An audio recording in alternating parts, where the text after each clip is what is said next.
Estás escuchando Mil y un viajes por el mundo con Maribel Ruiz.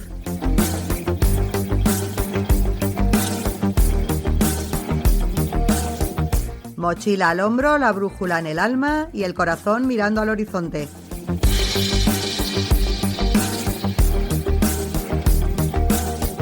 Aquí hablamos de recuerdos imborrables, de caminos que transforman y de viajes que dejan huella. ¿Nos vamos?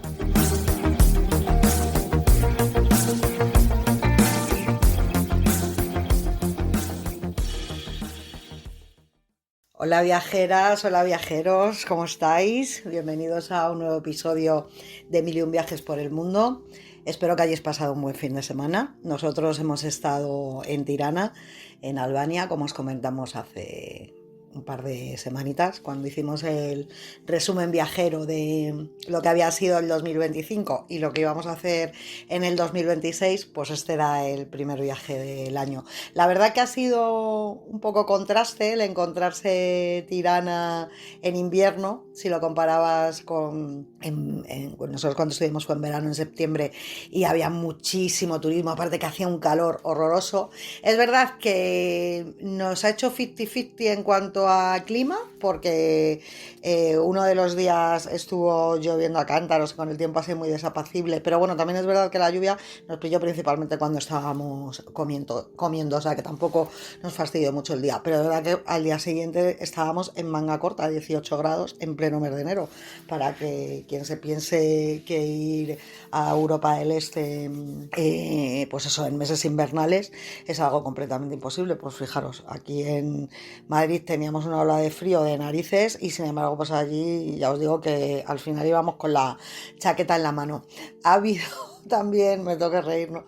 Pero ha habido también alguna anécdota curiosa, como que fue que nos coincidió allí, no teníamos ni idea, pero nos coincidió allí una manifestación súper multitudinaria de gente de ultraderecha que al parecer estaban manifestándose contra el gobierno socialista, que decían que eran unos corruptos, no sé qué. Bueno, el caso es que nosotros nos encontramos allí con toda la película, cruzamos por allí un poco flipando con la historia. A ver, nos dimos cuenta también de que era un rollo derechoso, porque aunque no entendíamos nada de albanés, pero es verdad que los 4 o 5 términos que se estaban barajando, más un poco ver la actitud de la gente, nos daba la impresión de que era todo un rollo como muy ultranacionalista y tal. Bueno, el caso es que ya empezamos a ver por allí a los geos, luego empezamos a escuchar petardazos y bueno, pues cuando luego ya volvimos a España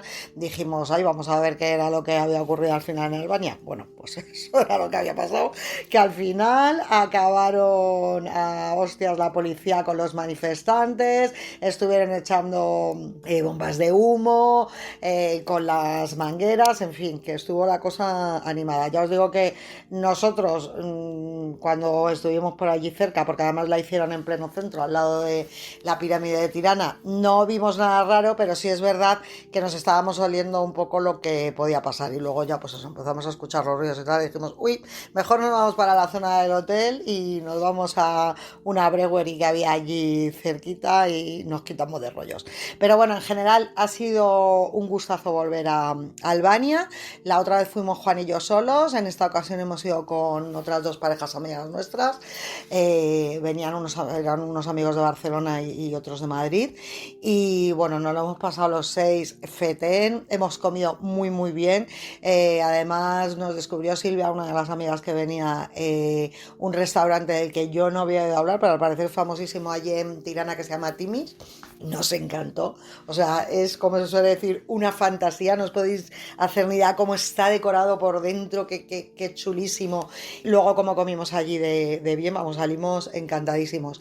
El hotel en el que estuvimos también os lo voy a recomendar, no era en el que estuvimos, la otra vez cuando estuvimos en septiembre estuvimos en uno que se llama La Favorita y luego estuvimos en un apartamento y muy bien ambos, pero es que este hotel de verdad que nos ha encantado también, se llama Hotel Aria, además un hotel así como medio rollo hotel boutique, chiquitito, muy agradable. en fin, que hemos venido encantados con todo. Estuvimos viendo otra vez también la exposición que se hace dentro del búnker sobre la policía comunista. Tirana yo es que lo veo una ciudad ideal para una escapadita de fin de semana. Además con Wizz Air tenés muy buenos horarios porque te vas el viernes por la tarde-noche y luego te vienes el domingo por la tarde y os aseguro que en un día y medio es más que suficiente para ver la ciudad. Y la verdad pues que eso, hemos venido muy contentos, así que el balance de nuestro primer viaje del año pues no podía ser mejor.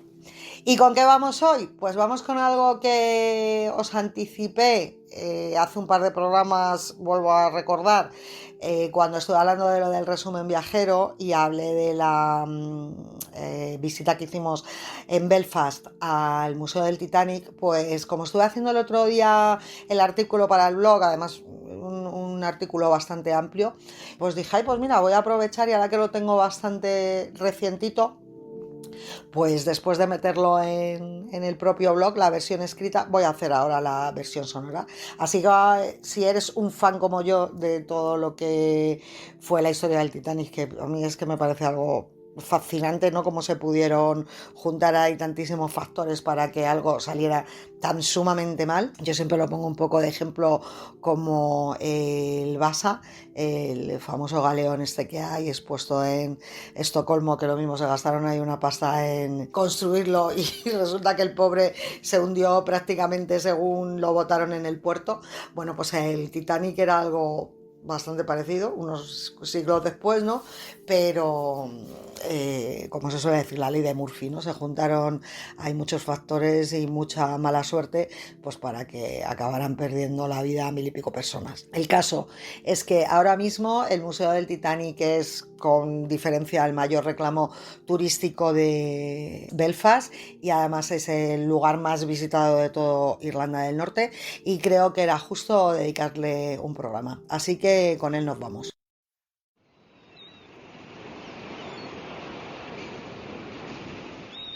Como os digo, pues hay historias que no pertenecen solamente al pasado, parece que siguen flotando literal y simbólicamente en la memoria colectiva y como os comento pues la del Titanic Belfast, que es como se llama oficialmente el Museo del Titanic, pues es una de ellas. Yo lo que os voy a comentar es que para mí el Museo del Titanic, más que un museo, digamos que es una invitación a comprender pues cómo una ciudad industrial del norte de Europa, que era Belfast, fue capaz en su momento de construir el barco más famoso de la historia y al mismo tiempo pues cómo ese mismo barco terminó convirtiéndose en una advertencia universal sobre lo que era la soberbia humana, la tecnología sin límites y la fragilidad de la vida. Así que, como os digo, si como yo pues eres un ferviente enamorado de la historia del Titanic y de su fatídico desenlace, pues te aseguro que este museo va a superar todas tus expectativas. ¿Dónde se encuentra el Museo del Titanic?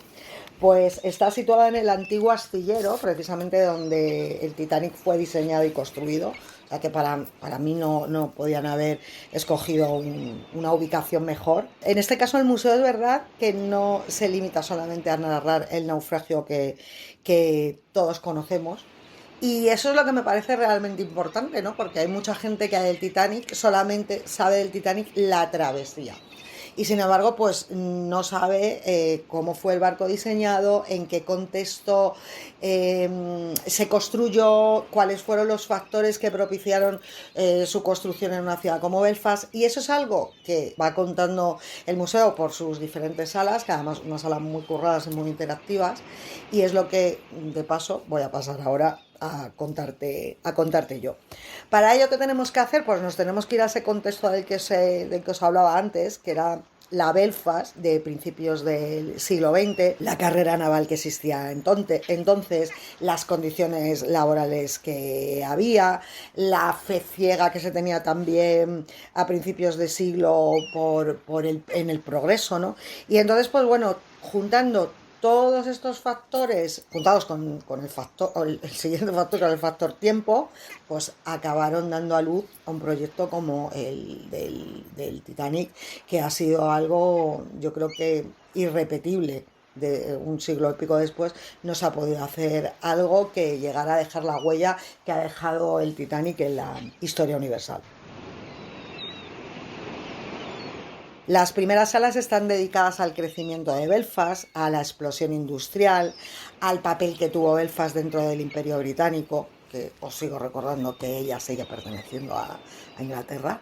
De eso os hablaré luego un poquito más adelante. Entonces, mediante un montón de pantallas gigantes, de gráficos animados, pues de fotografías históricas, ellos lo que intentan mostrarnos es una ciudad que estaba en plena ebullición, estaba convencida de que el progreso no tenía techo, se respiraba mucho entusiasmo, todo era movimiento, ruido, energía, o sea, todo eso es algo que se transmite muy bien ya en las primeras salas del Titanic.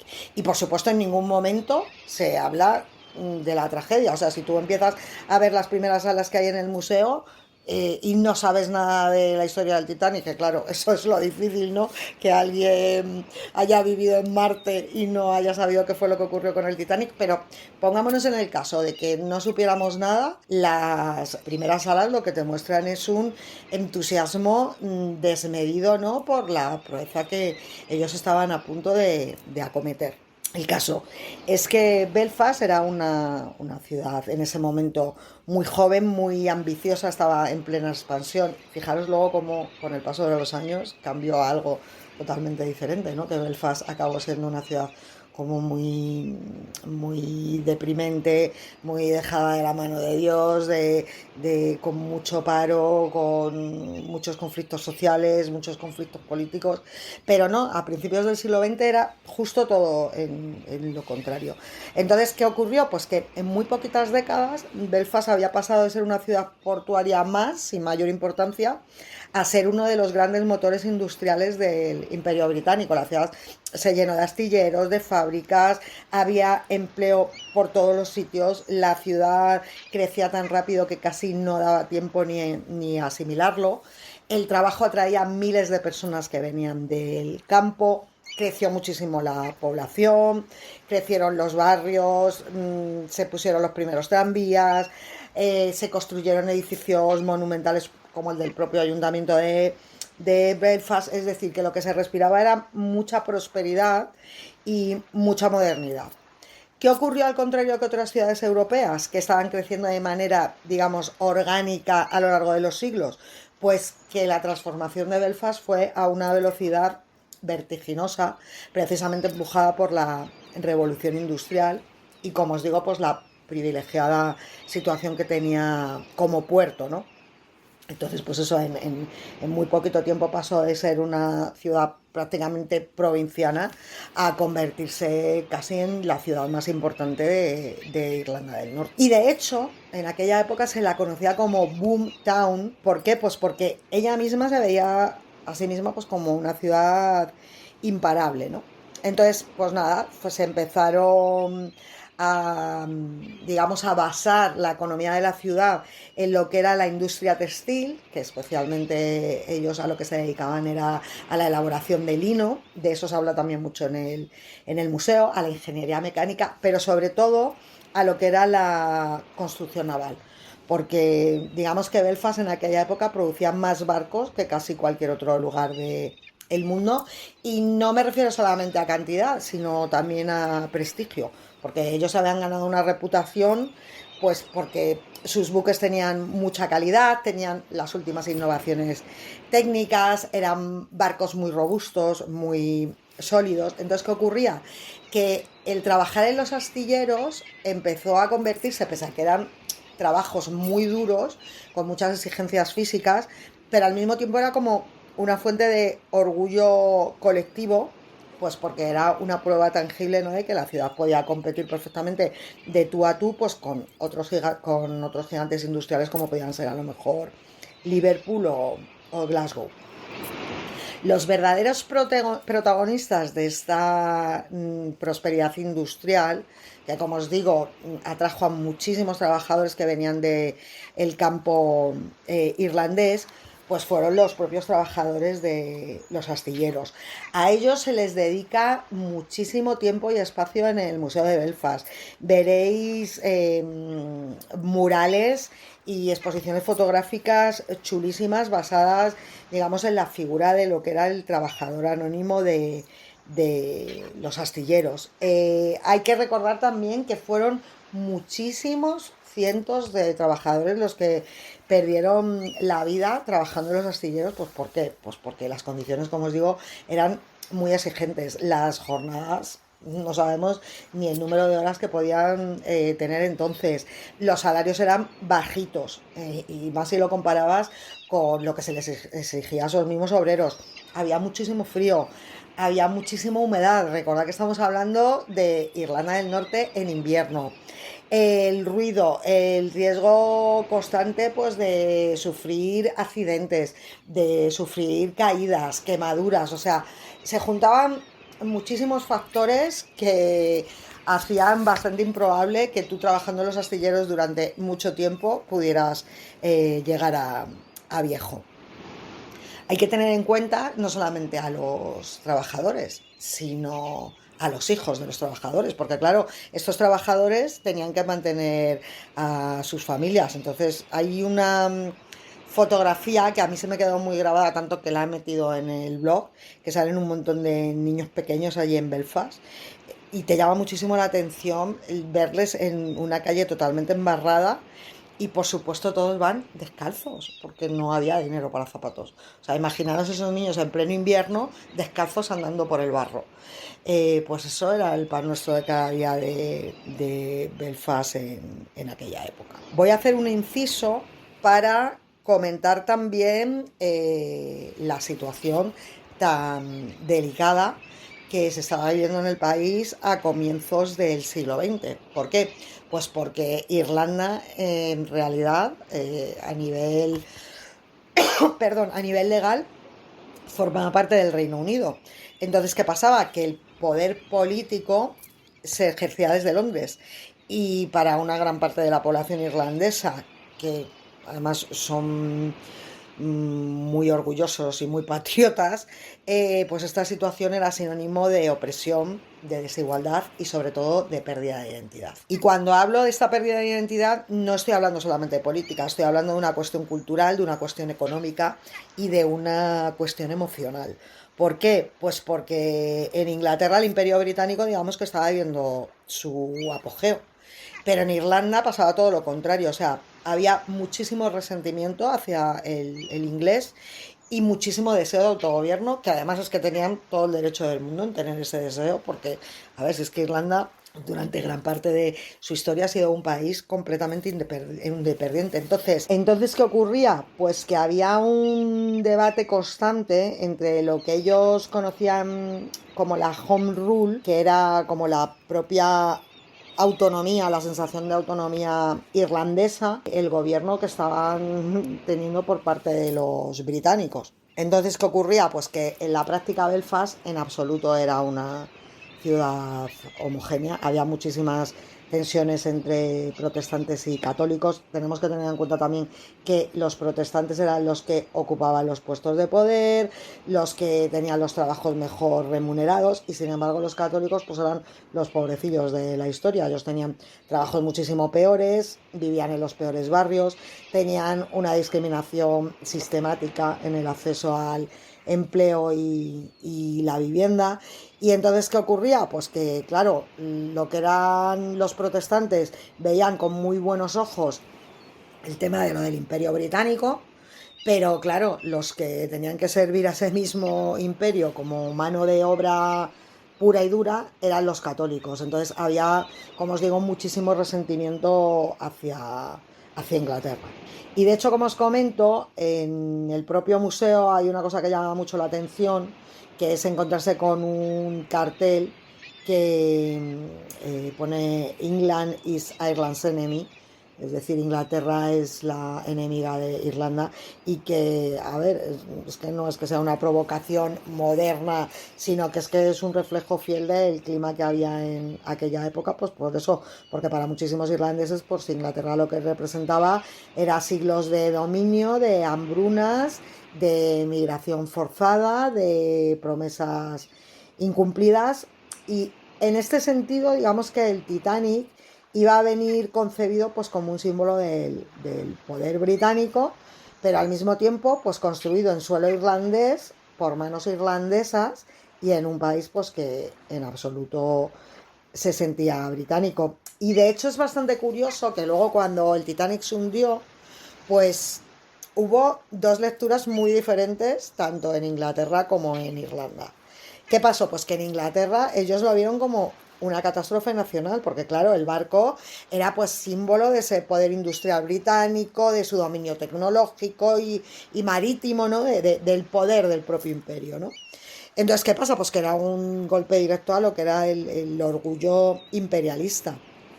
Entonces, claro, ellos, el relato que crearon, por lo que buscaba era salvar el honor, se hablaba de tragedia inevitable, de mala suerte, de un accidente que era totalmente excepcional. Entonces ellos en ningún momento iban a cuestionar ni el sistema, ni la arrogancia tecnológica que habían tenido, ni las decisiones empresariales que hubieran tomado de forma errónea. Entonces ellos, pese al fracaso que había ido, al Titanic se le tenía que seguir viendo como un símbolo de estatus y como algo noble, ¿no? ¿Y qué pasó? Pues que sin embargo en la prensa nacionalista irlandesa se vio el tema de una manera totalmente diferente. Ellos lo vieron como una demostración de que el imperio ni era invencible y, y además pues que toda esa arrogancia de la que habían hecho gala pues era en la práctica digamos que era una metáfora perfecta del exceso de confianza británico. Por supuesto ellos no tuvieron gestos de duelo colectivo y bueno pues la tragedia digamos que desde Irlanda se observó con una mezcla de tristeza humana y de escepticismo político. El caso es que en este contexto, pues la industria naval se estaba convirtiendo en un elemento central de la identidad de Belfast. Ellos veían cada botadura de un barco pues como un triunfo colectivo. En Belfast pues se vivían unos tiempos súper prósperos en este aspecto. Estaba Harland and Wolff, que más que una empresa era básicamente era una institución, era un símbolo del poder industrial. Era el mayor empleador de la ciudad. Tenemos que tener en cuenta que estos eran uno de los astilleros más grandes y avanzados del planeta y sus instalaciones a orillas del río Lagan, que es donde se encuentra el museo, pues eran en realidad una ciudad dentro de la ciudad, porque había grúas, había diques, había cientos de talleres, había una organización, digamos, casi militar. De hecho, allí estaban trabajando cerca de 15.000 trabajadores, pues había remachadores, caldereros, carpinteros, ingenieros, pintores, por supuesto diseñadores técnicos, es decir, que era una especialización como muy extrema, ¿no? Porque de hecho es que muchos de estos trabajadores pasan toda su vida profesional realizando a lo mejor una única tarea, repetían el mismo gesto miles de veces al día, ¿no? Entonces, pues bueno, había también muchísimos accidentes, porque era un trabajo que exigía unas condiciones físicas muy complicadas. Y mientras tanto, ¿qué ocurría? Pues que la Harland and Wolff creaba una colaboración muy estrecha con la White Star Line, que era otra compañía con las que ellos llevaban trabajando pues prácticamente desde finales del siglo XIX. ¿Qué ocurría? Que la mayoría de las navieras en aquella época lo que buscaban era la mayor velocidad posible. Y sin embargo, tanto Harland and Wolff como la White Star Line estaban buscando algo diferente, que era el lujo, el tamaño y la estabilidad. Entonces, de esta estrategia, digamos, lo que nació fue la clase Olympic, que eran 3 barcos que van a estar destinados a redefinir lo que eran los estándares de la navegación transatlántica. Entonces, el Titanic era uno de ellos. Y bueno, pues a Belfast le venía el encargo de construir uno de los barcos más grandes jamás imaginados. Esto iba a situar, de hecho, a Belfast en el centro del mundo moderno. Se ampliaron aún más los astilleros y las instalaciones pues para manejar unas dimensiones nunca antes vistas en la ingeniería naval. De hecho, los arquitectos navales, que fueron los que empezaron a diseñar el barco, trabajaban con planos gigantescos, se les puede ver en fotografías allí en el museo, todo tenía que estar diseñado al milímetro, porque es que cualquier pequeño fallo que hubiera en la práctica se iba a multiplicar por 1000, claro, ¿no? Iba a ser un error garrafal, ¿no? Entonces, pues bueno, se empezaba ya a generar un exceso de confianza y de arrogancia, pero es que al mismo tiempo había que unirse esto a que en realidad pues la construcción en muchos sentidos estaba siendo un experimento porque no había manuales ni precedentes claros. La ingeniería estaba avanzando, digamos, pues a base de ensayo y error y bueno, pues en una confianza absoluta en la capacidad humana para dominar la materia. Pues vosotros imaginaros en aquella época que el Titanic se veía incluso desde la distancia, ¿no? Y constantemente le estaba recordando a los habitantes de Belfast pues que estaban todos participando en algo completamente extraordinario. Y de hecho una de las cosas que mejor ha recreado el museo ha sido precisamente el mostrarte cómo eran por dentro los astilleros y cómo se trabajaba. Entonces, tú cuando estás ya en el museo te meten en una vagoneta que lo que va a hacerte es simular un recorrido por la construcción del barco. Entonces, tú puedes escuchar perfectamente el sonido del metal que lo están golpeando, el vapor, los gritos entre los obreros. A ver, a mí me pareció que estaba súper currado y que además es que te transmite muy bien lo que era la dureza física del trabajo y está hecho todo muy bien por eso, por lo que os digo, por el traqueteo de la vagoneta, los sonidos que están súper amplificados, las luces son súper duras, el espacio que está encerrado pues te está transmitiendo continuamente una sensación de peligro, ¿no? De decir, es que en cualquier momento puedo tener un accidente, ¿no? Entonces te das cuenta que es un monstruo que están haciendo a base de fuerza humana.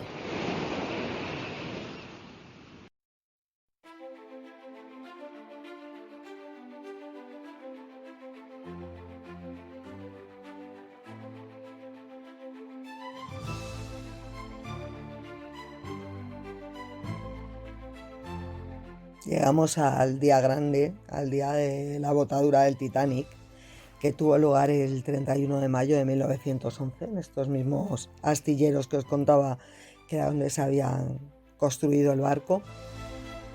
Y hay que tener en cuenta pues que no fue un evento que se hiciera así a la ligera, o sea, tenía que estar a la altura de lo que había sido el propio diseño y la propia construcción del Titanic, ¿no? Entonces, a diferencia de lo que solemos imaginar hoy cuando se bota un barco, pues esto no fue una fiesta popular abierta, es decir, que el acceso estaba controlado mediante billetes, mediante invitaciones numeradas y de hecho se exponen algunas en el propio museo y entonces allí solamente podían asistir pues determinados invitados, pues que serían directivos, autoridades, trabajadores del propio barco que habían sido seleccionados y algunos vecinos, digamos que para tirarse el rollo de decir, bueno, pues que haga acto de presencia la plebe, ¿no? de Belfast. ¿A qué voy con esto? Pues que ya desde el principio el Titanic estaba naciendo rodeado de jerarquías, o sea, incluso antes de tocar el agua, ¿no? Sin embargo, es verdad que no hubo tampoco discursos así súper grandilocuentes, no se rompió una botella de champán contra el casco, que se supone que es lo que se suele hacer en estos casos, porque de hecho en Belfast consideraban que esto que era como una práctica muy poco profesional y ellos eran además muy supersticiosos con estos temas. De hecho, los propios trabajadores del Titanic, muchos de ellos, comentaban que cuando estaban construyendo el barco, muchos tenían la sensación como de que algo no iba excesivamente bien. O sea, fijaros si tenían esas premoniciones, ¿no? de lo que iba a ocurrir.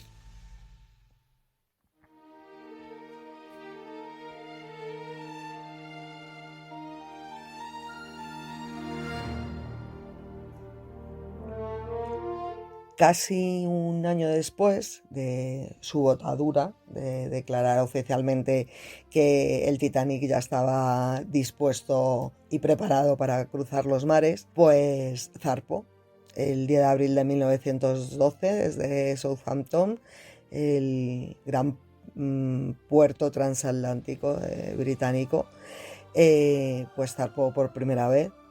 Es verdad que para la mayoría de las personas que trabajan en el barco, digamos que era un día de trabajo más, ¿no? Porque, bueno, pues maletas, despedidas, la tripulación que estaba afinando los últimos detalles. Me refiero con esto, ¿sabes?, a que el Titanic no partía como una promesa futurista, ¿no? Sino era la culminación lógica de una industria que ya se sentía muy madura y pues bueno, esto era un día más de trabajo dentro de lo que iba a ser la vida del propio barco, que nadie se imaginaba ni por asomo que iba a ser tan efímera.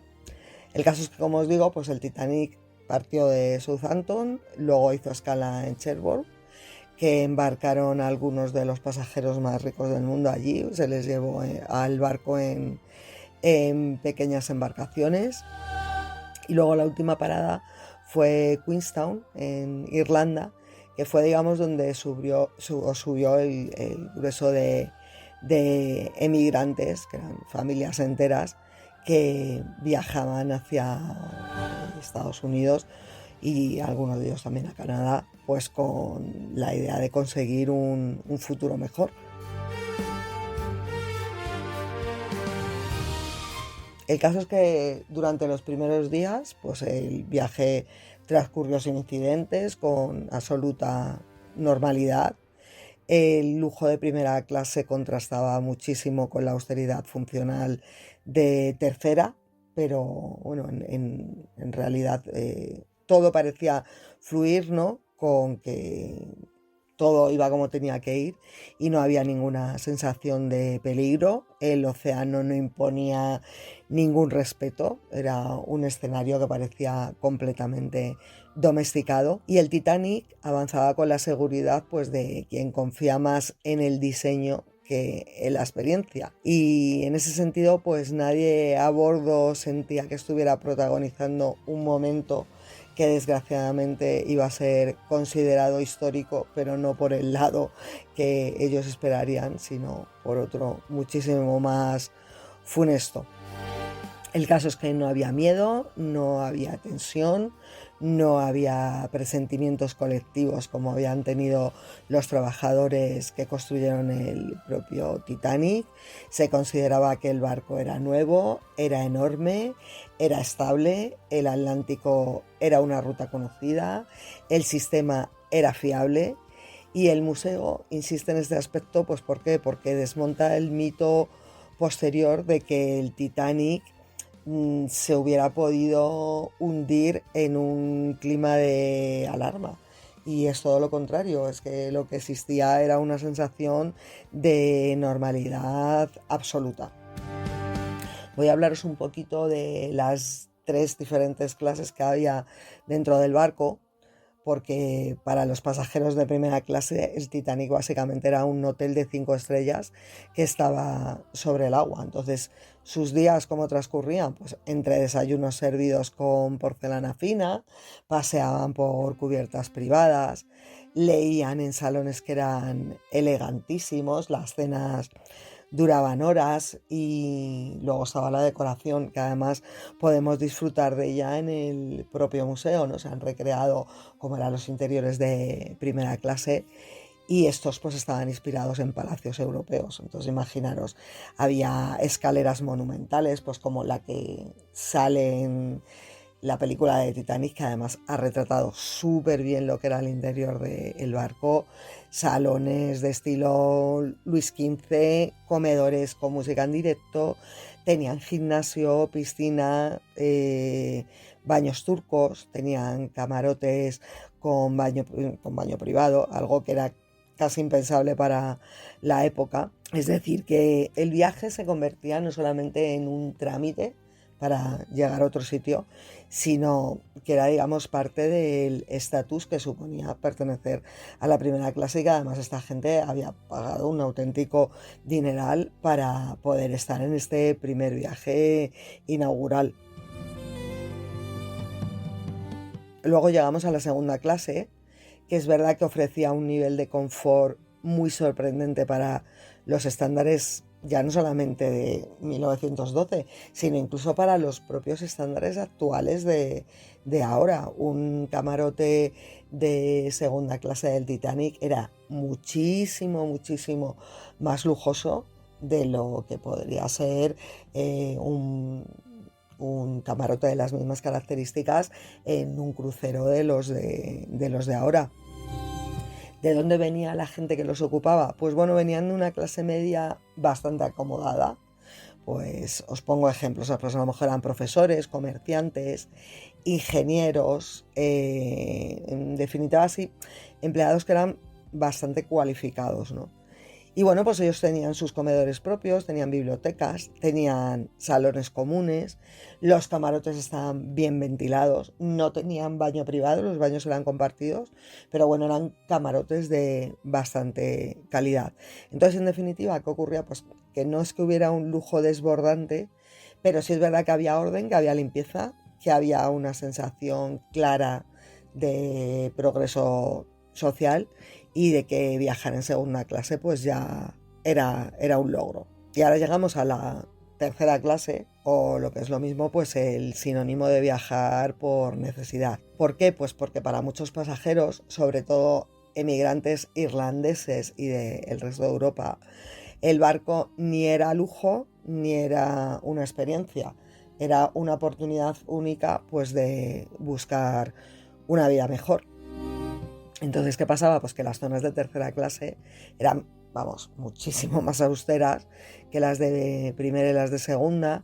Los camarotes eran compartidos, tenían espacios comunes que eran muy sencillos y había una separación física muy clara del resto del barco. Y aún así hay que matizar que el Titanic ofrecía condiciones mucho mejores que otros barcos de emigrantes de la época, pues porque ellos tenían comida suficiente, tenían una higiene básica, había una cierta organización pese a ir en tercera clase. Y bueno, pues ¿qué tenemos que tener en cuenta? Pues que al final esta tercera clase era un batiburrillo de idiomas diferentes, de niños, de maletas muy gastadas, pero al mismo tiempo pues había una mezcla constante de ilusión por un lado, pero por otro lado pues miedo ante las expectativas pues de un viaje que en realidad era un viaje sin retorno y en el que el pasado pues iba quedando atrás, pero el futuro aún no tenía forma. Lo más revelador de esto es que estas tres formas de vida pues casi no se cruzaban. ¿Por qué? Pues porque las rutas interiores, las escaleras, en definitiva los accesos, ¿no?, que pudiera haber entre estas tres clases estaban pensadas claramente para mantener la separación. Entonces no era solamente una cuestión de comodidad, era una cuestión de control social.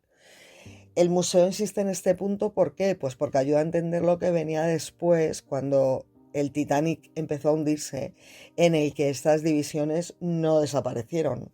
Cuando el barco estaba ya naufragando y había que salvar a los pasajeros, seguía habiendo esta distinción de clases y por ese motivo el grueso de personas que murieron pertenecía a tercera clase y esto se vio claramente al momento de decir, bueno, qué opciones de supervivencia tengo yo en lo que está ocurriendo dependiendo de la escala social que me encuentre.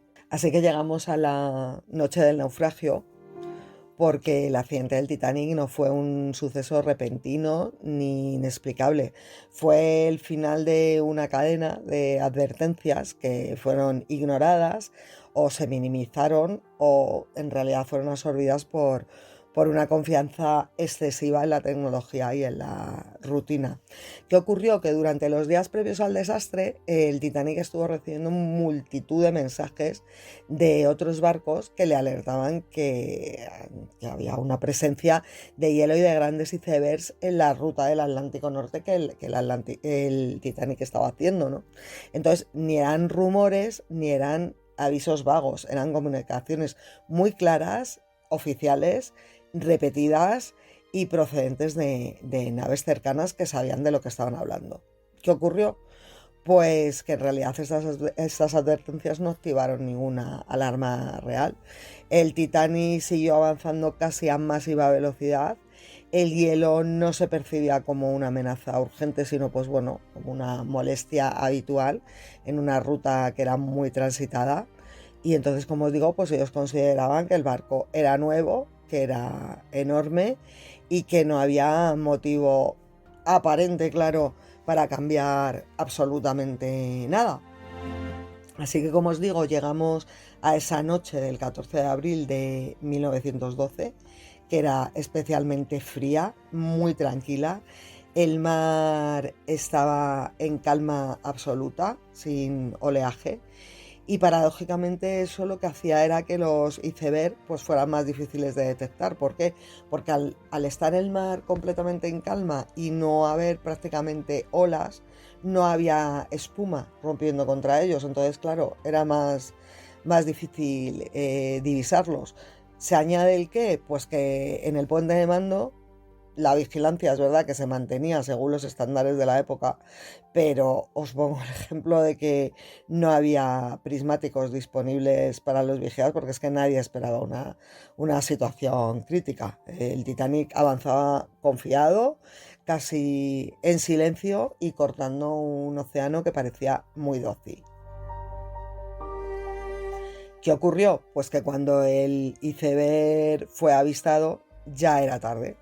La maniobra de evasión del iceberg lo que consiguió fue evitar un choque frontal, pero que provocó algo muchísimo peor, que fue que el costado del barco rozó el hielo durante varios segundos, se abrieron una serie de brechas bajo la línea de flotación, pero esto encima de una manera como muy sutil y casi imperceptible, porque es que ni hubo una explosión, no hubo un golpe dramático, de hecho muchos pasajeros ni siquiera notaron el impacto y fue un accidente, podríamos llamarle discreto, ¿no? Casi elegante, pero muy letal.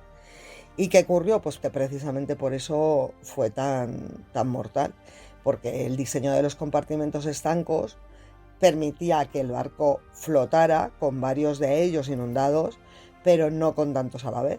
Y entonces, pues nada, el agua fue entrando lentamente y de forma imparable.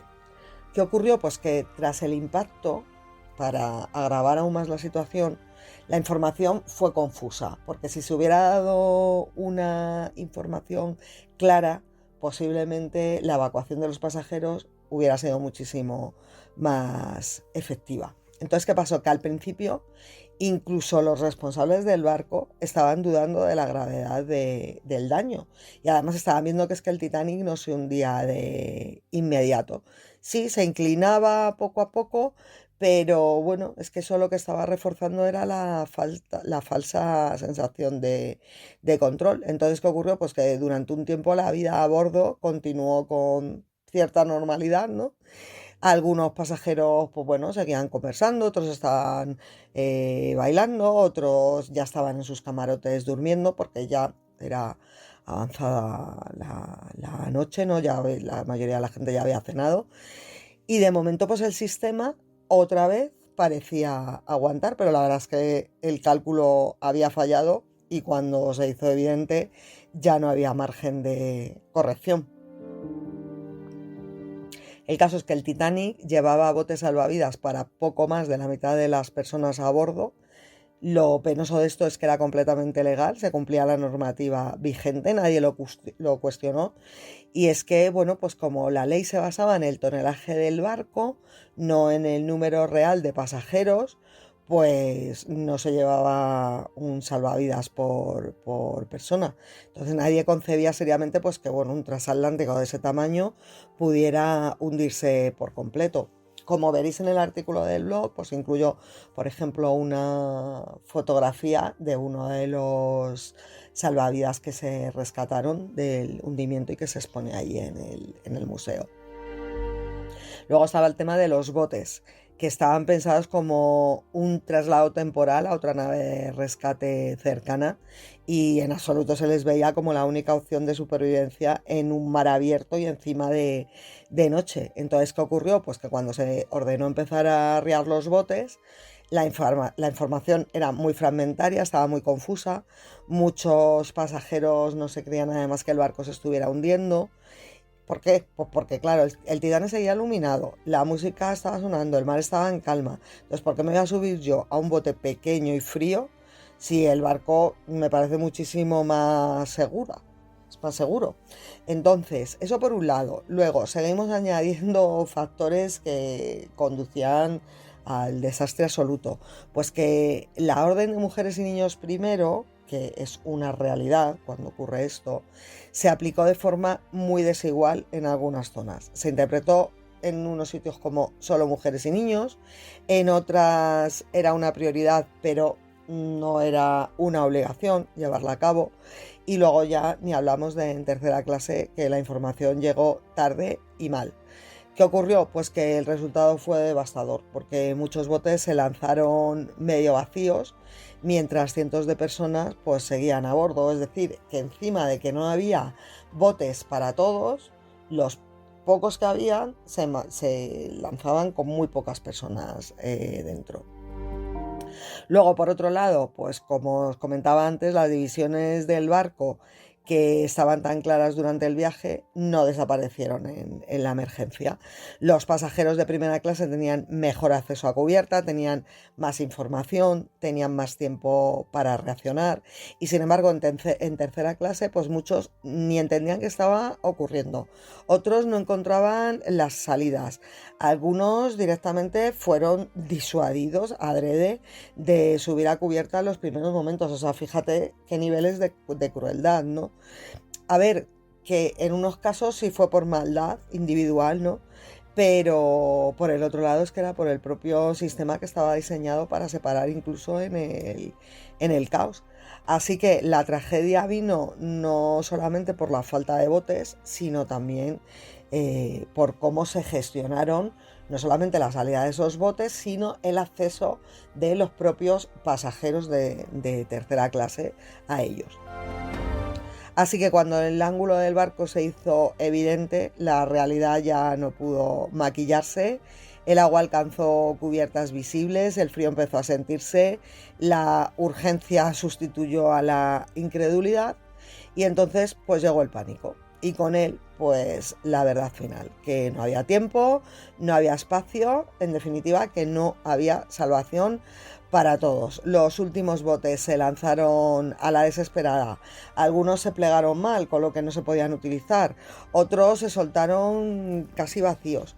Y bueno, pues la realidad fue que cientos de personas quedaron atrás mirando un océano negro que ya no era un decorado, sino que era una sentencia.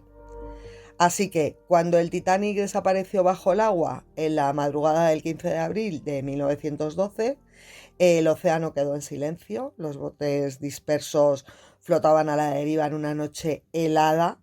Muchos supervivientes escucharon durante unos minutos eternos los gritos de quienes se habían quedado en el agua hasta que el frío los apagó.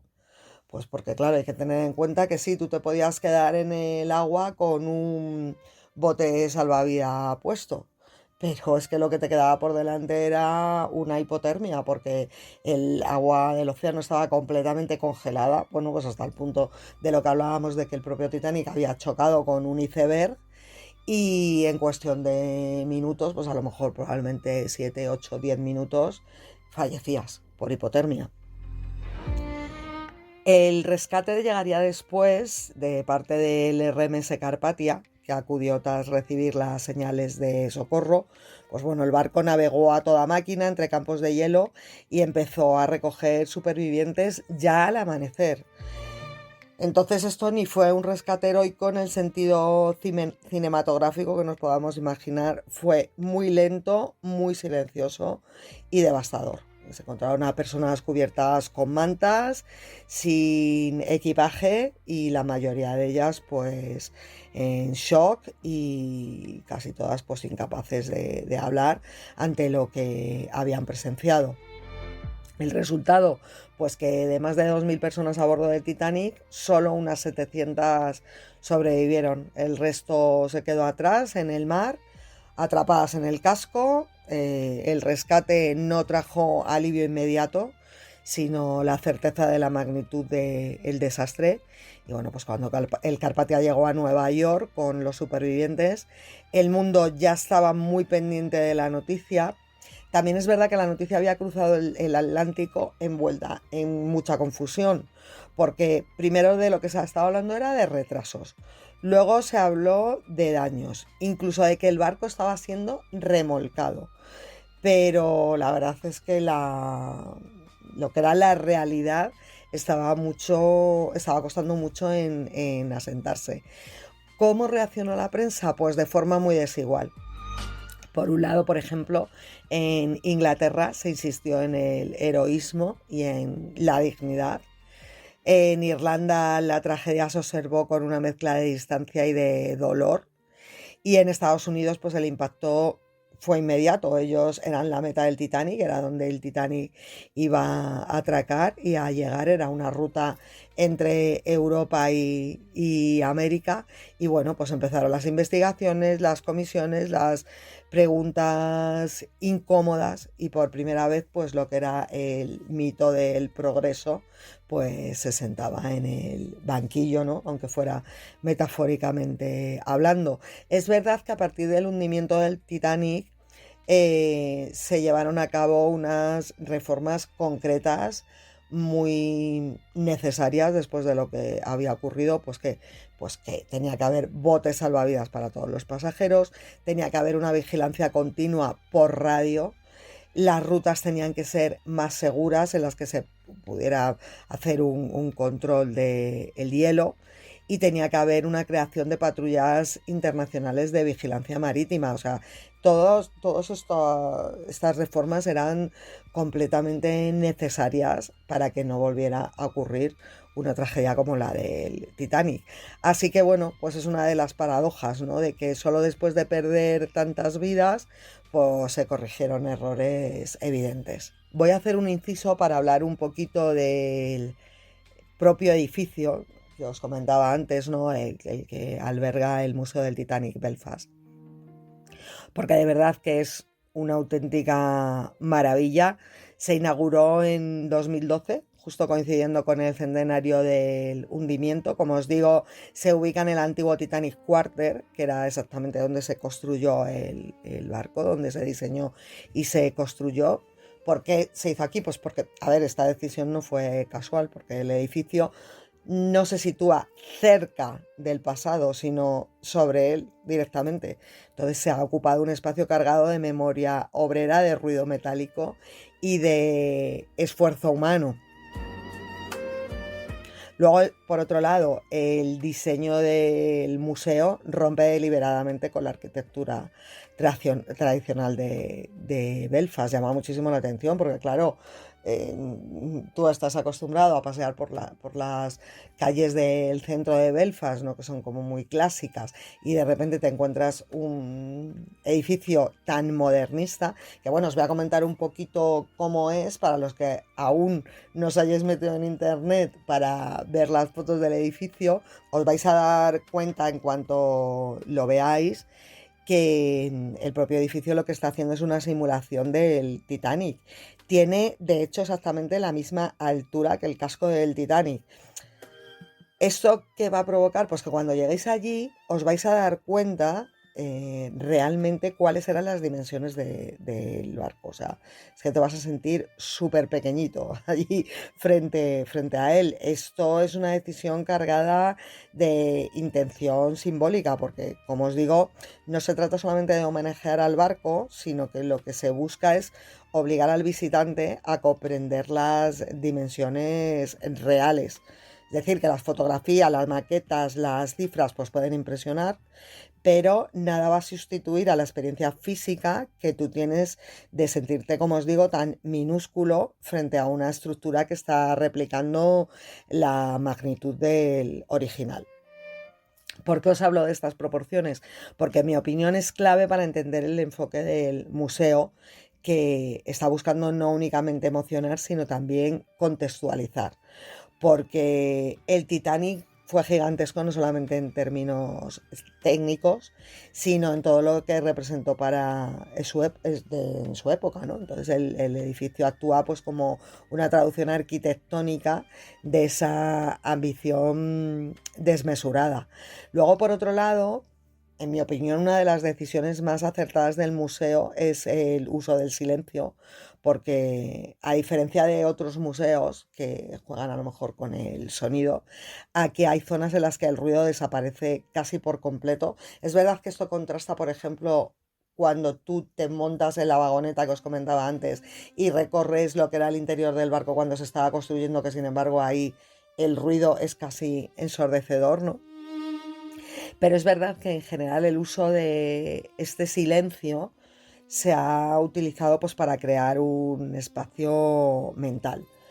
Me gusta mucho también cómo, a medida que el Titanic va tomando forma dentro de la historia del museo, el tono del recorrido empieza a cambiar, ¿no? Entonces ya aparecen las maquetas, los planos originales, las recreaciones de los interiores. Entonces, pues te das cuenta que aquí el museo se rinde inevitablemente al magnetismo del lujo. Y luego está por otro lado lo que es la propia experiencia inmersiva, que también me pareció que estaba súper bien, porque es bastante sutil en comparación con otras experiencias inmersivas que puedas tener, en las que te sientes completamente dentro del barco. Esta sí es verdad que tú te puedes sentir dentro del interior, porque por ejemplo hay una que está muy bien hecha, que estás rodeado de pantallas y entonces tú vas viendo cómo era el interior de tercera clase y desde ahí, desde lo que es lo más bajo del barco, te iban subiendo hacia las clases superiores hasta llegar a cubierta. Entonces sí que es verdad que está muy bien hecho para que tú te sientas dentro del barco, pero me refiero a que a lo mejor no es tan sumamente inmersivo pues como las exposiciones que yo por ejemplo he estado viendo últimamente en Madrid de Pompeya, ¿no? Por poneros un ejemplo. Entonces, en ese aspecto, sí que es verdad que, como os digo, lo han hecho de una manera más sutil, y está pensado también para que el visitante no se sienta seguro del todo, imaginándose que estaba dentro de ese barco. Luego, justo antes de abordar el naufragio, el museo introduce una pausa narrativa muy bien pensada, porque el ritmo se ralentiza, los espacios se ensanchan, la iluminación se vuelve más tenue, ¿no? Entonces, es como si el propio museo estuviera respirando hondo antes de lo inevitable.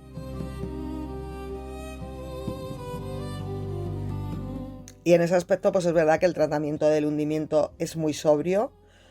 No hay recreaciones explícitas del pánico, no hay imágenes sensacionalistas, no hay avarillismo. El museo opta por una aproximación más contenida, se apoya en testimonios, en pequeños sonidos, en una iluminación que reduce el espacio casi a la introspección. Para mí una decisión muy interesante es que no se recrea visualmente el momento exacto del choque con el iceberg. Y entonces en lugar de eso, pues lo que se hace es enfatizar el después, ¿no? Digamos, el frío, la espera, la confusión. Entonces, ¿qué ocurre? Que el horror no se está mostrando, se está sugiriendo y funciona. Entonces, aquí el museo logra algo difícil, que es emocionar sin explotar el dolor, porque no hay ni música épica ni dramatización excesiva, entonces solamente hay hechos y silencio. Luego, claro, nos vamos también con uno de los momentos más impactantes del recorrido, ¿no? Que es la visualización de los nombres de las víctimas y de los supervivientes. Entonces solamente hay nombres, edades y clases. Y bueno, pues es una forma brutalmente eficaz de devolver humanidad a una tragedia que a menudo parece que se reduce a cifras. Es verdad que una curiosidad es que muchos visitantes comentan que en este espacio es precisamente donde se genera más impacto, incluso más que con cualquier recreación visual que se hubiera hecho del hundimiento, ¿no? Entonces, ¿qué pasa? Que tú al leer esos nombres lo que te obligas a imaginar vidas, a imaginar familias, a imaginar, en definitiva, futuros interrumpidos. Y llegamos a las últimas salas, que es donde se aborda el impacto posterior del Titanic, las investigaciones, los cambios en la legislación marítima, el descubrimiento de los restos en el fondo del océano y, en definitiva, lo que fue la construcción de un mito cultural. Entonces, bueno, aquí es verdad que el museo adopta un tono mucho más reflexivo, aunque no del todo crítico. En estas salas el Titanic Belfast lo que expone son algunos de los objetos recuperados del fondo del océano, pues como os comentaba lo del salvavidas. Es verdad que no son muchos y no se necesitan porque cada uno pesa más por lo que representa que por lo que es. Por ejemplo, a mí me impactó mucho el del violín, que está, pues claro, deteriorado por el agua salada, pero es que es verdad que concentra como una de las imágenes más poderosas del imaginario del Titanic, porque no importa tanto a quién perteneciera, aunque se conozca su historia, como lo que simboliza, que es la música sonando mientras el barco se hundía, ¿no? El intento humano de mantener la dignidad cuando todo se pierde. Entonces, bueno, junto a él pues han recuperado otros objetos cotidianos, pues piezas de vajilla, efectos personales, incluso propios fragmentos del barco. Y bueno, pues evidentemente el museo no los presenta como en otros museos se exponen pequeños tesoros, ¿no? Sino que estos, bueno, en realidad pues son supervivientes mudos de la tragedia. Y entonces digamos que es cuando llegamos al contraste más incómodo, pues porque en las últimas vitrinas aparecen juguetes, aparecen recuerdos, objetos conmemorativos relacionados con el Titanic, maquetas, figuras, productos infantiles. A mí me llamó mucho la atención pues ver eso, que había juegos del Titanic, los Funko de los protagonistas del Titanic, de Leonardo DiCaprio y Kate Winslet. O sea, se ha hecho un montón de merchandising alrededor del Titanic y no están ahí para celebrar sin más. Yo creo que el museo los ha expuesto precisamente pues para plantear una serie de preguntas, ¿no? Que es cómo hemos pasado de una tumba submarina a un icono comercial y cómo una tragedia con más de 1.500 víctimas se convierte en un juego, en un souvenir y en un objeto de consumo.